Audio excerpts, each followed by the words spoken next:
Laboratorio de Fisiología de la Percepción y la Acción, Collège de France, París. Me acuerdo de que le interesaban especialmente unas mariposas muy conocidas, las mariposas esfinge, es decir, los esfíngidos, unas mariposas crepusculares de cuerpo robusto y peludo que tienen unas alas muy pequeñas que aletean de una forma muy rápida.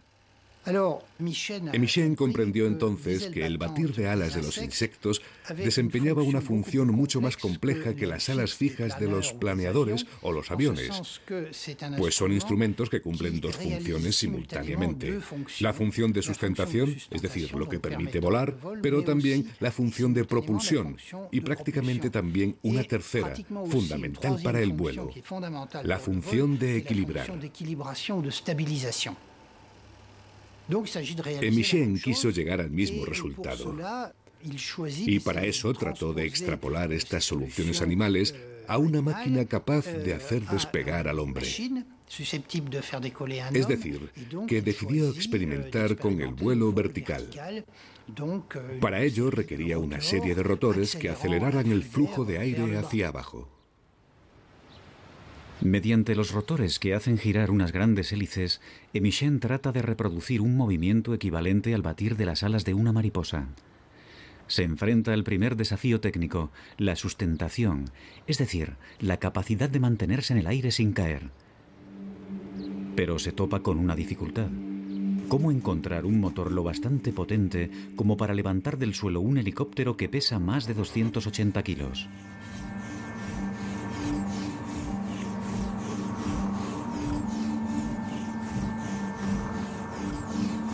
Logra salvar el obstáculo dotando a la máquina de un globo lleno de hidrógeno para aligerar el aparato y así permitirle despegar. Además, desempeñará el papel de paracaídas en caso de que se averíe el motor. Michel se lanza y fabrica sus primeras máquinas. Al igual que Pescara, también aprende a pilotarlas. Así es como se descubren las cosas. Para subirse a una máquina como esa, única en su género, hay que pilotarla. Hay que inventar los mandos. Hay que saber lo que se quiere hacer. En definitiva, hay que inventarlo todo de principio a fin. Etienne Michel logra su primer vuelo el 15 de enero de 1921. Michel efectúa 3 nuevos vuelos. En los meses siguientes, el inventor multiplicará los ensayos, llegando a efectuar más de 18 ascensos con sus aparatos. La vida en Valentigney se va a trastocar. ¿Resuelto el problema del helicóptero? Michel, ¿sabe? La gente lo tomaba un poco por loco. Salía del hangar con su aparato, o mejor dicho, con alguno de sus aparatos, y bordeaba el río Doubs a caballo hasta llegar a un prado. Allí lo ponía en marcha. Naturalmente, hacía un ruido infernal. Era un motor horizontal de muchos cilindros y a escape libre. Menudo petardeo debía de ser eso. La gente lo veía desde el otro lado del Doubs y decía, ya está otra vez el loco haciendo de las suyas. Era un loco, pero ante todo, era un científico. Entretanto, en Barcelona, Pescara procede con todo lujo a bautizar su máquina. Su enfoque es muy distinto. No es un naturalista. Le apasionan los automóviles y los aviones y conoce sus mecanismos a la perfección. Pero su objetivo es el mismo. El inventor español quiere ser el primero en recorrer 1 kilómetro en helicóptero. El marqués de Pescara se inspiró en el coche. Sencillamente partió de la carcasa con sus 4 ruedas, añadió un mástil y lo coronó con unas hélices, pensando, ahora voy a despegar mi coche. ¿Quién no ha soñado con volar en su coche? Él tuvo ese sueño y trató de materializarlo. Es fantástico.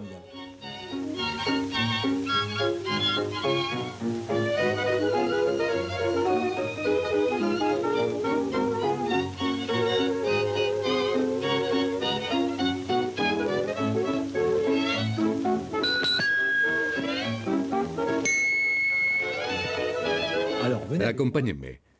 Tenemos el coche, tenemos los neumáticos del coche y un motor que ya es de avión, porque es un motor muy potente, Uno de los últimos modelos. Lo más difícil es subirse. Como ven, hay unos amortiguadores, unos cilindros en estrella que alimentan la rotación de las aspas mediante un sistema de embrague muy complejo. Y el piloto iba sentado atrás del todo. ¿Por qué? Pues porque el motor era muy pesado y había que equilibrarlo. Así que se instalaba aquí delante de su motor de gasolina. No dejaba de tener agallas porque en caso de incendio del motor estaba en primera línea y salir no debía de ser nada fácil. Tenía el acelerador en los pies. Era un auténtico genio de la mecánica. Uno se pregunta cómo pudo llegar a despegar ese trasto. Pues despegó.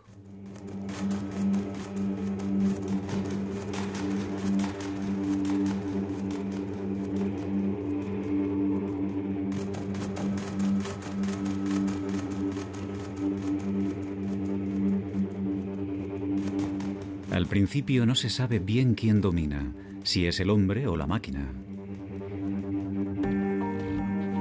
En este proceso de aprendizaje mutuo, está claro que la estabilidad es precaria.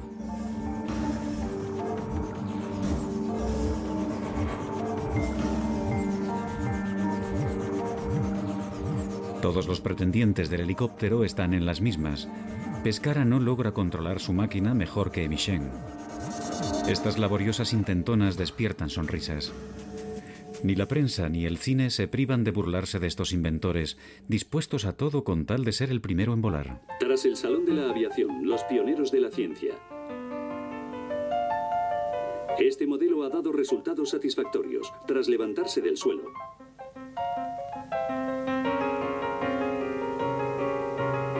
Se elevó a 1 metro de altura. Y siguió durante 36 horas. Había una rivalidad, porque el presupuesto no se podía alargar indefinidamente. Se tenía que recuperar la inversión, y todo el mundo venía a llamar a las mismas puertas, ya fuera el ejército, o los inversores privados, o los mecenas. Tampoco había tantas. Así que competían los unos con los otros, es evidente, y así es como funciona la fama. O se es el primero o no se es nadie, de modo que hay que ser el primero, y para eso hay que darse prisa. Ahora Vigorno ya solo necesita capital.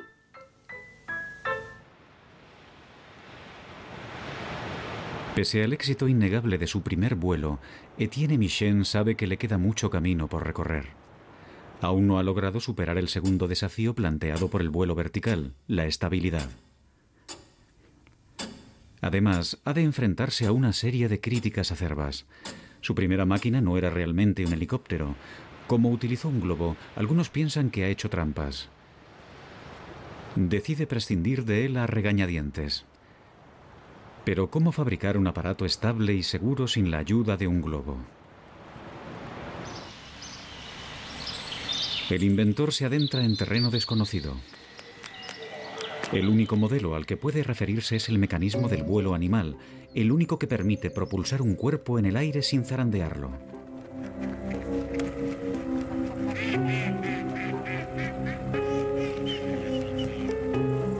En sus paseos por el campo pasa horas estudiando el vuelo de la garza o el gorrión.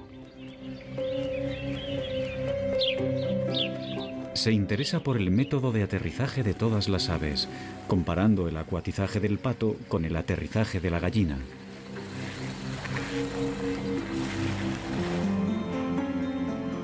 Gracias a sus fotografías, Emichen se da cuenta de que es la manera de torcer y arquear sus alas la que permite al pájaro volar de forma estable y segura. Es exactamente lo que busca. De vuelta en su taller, desarrolla con su equipo unas nuevas hélices directamente inspiradas en el ala del pájaro. Al ser capaces de inclinarse, estas hélices deberían permitir cambiar de dirección de forma segura. Observando a los pájaros, aprendo a salvar a los hombres. Emichen resuelve el problema del vuelo vertical. Su nuevo prototipo, presentado a la prensa en la primavera de 1923, es un monstruo mecánico de cerca de 1 tonelada. Dotado de 11 hélices, 5 de las cuales tienen por misión asegurar la estabilidad, es un aparato muy complejo, que requiere una atención constante.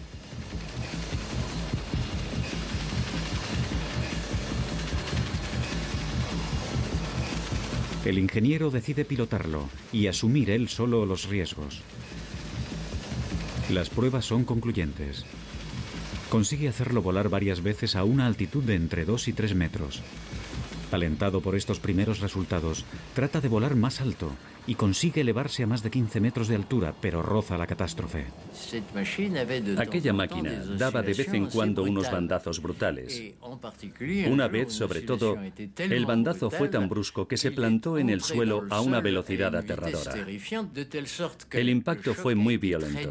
Las hélices estaban hechas trizas. Todo estalló entre ruidos de tubos rotos y mi padre me contó que vio a todos sus compañeros apartar la mirada para no ver a su jefe matándose. Pero tuvo una suerte increíble. El aparato dejó de aplastarse a la altura del asiento del piloto. El helicóptero queda completamente destrozado. Etienne Michel pudo haberse dejado la vida. Sale de esta con una fuerte conmoción y un esguince en la muñeca. Un accidente que lo marcará profundamente.